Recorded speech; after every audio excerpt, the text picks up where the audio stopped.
The other things are that the photographs of Unit 3 after the explosion indicate that a large portion of the building is missing, especially on the south side.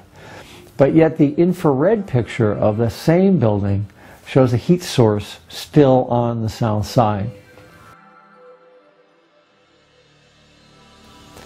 So we've got a mystery here. We've got a reactor and a containment intact, but we know the building was blown to smithereens. Why?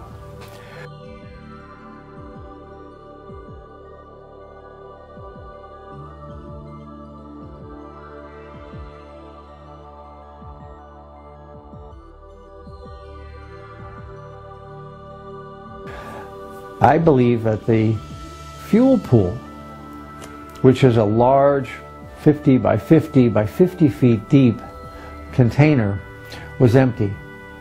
And it filled with gases and blew upward. Now the top of that pool would be open, the sides would would be a barrier, and that could be the cause of that upward projection of material. Now that accounts for a couple more things.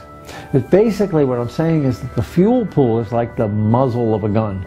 It was pointing upward and it blew upward. And the other thing is, if you look at the photos, there's an awful lot of rubble coming back down. Now that's fuel racks, fuel rods, and pieces of uranium and plutonium.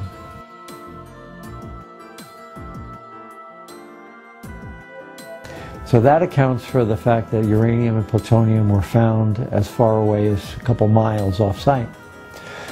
The other thing it shows is that the blackness of that cloud indicates that uranium and plutonium were volatilized. In other words, they were turned into a really fine aerosol, which can find its way across the Pacific, in Hawaii and on the West Coast, and now here in New England as well.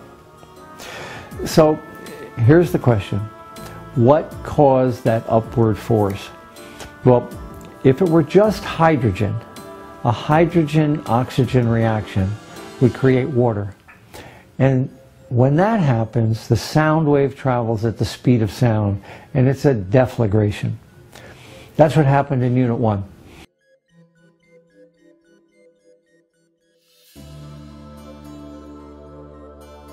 It's dramatic, but it's not explosive. What caused the explosion in Unit 3? Clearly there was an explosion for two reasons. One is the magnitude of the plume moving upward, and the other reason is the red flash on the side of a building. A deflagration doesn't give a red flash like that. A detonation does. So the question is, what caused the detonation? A hydrogen-oxygen reaction alone won't do it. There has to be something more here. And the jury is still out on why, but a plausible reason is that a hydrogen reaction started, which then caused a shock wave to move and distort the nuclear fuel in the pool. The distortion of the nuclear fuel in the pool creates a prompt nuclear reaction, which then blows the rubble out of the pool up in the plume and creates the energy needed to create the dramatic event that we've seen at Fukushima Unit 3.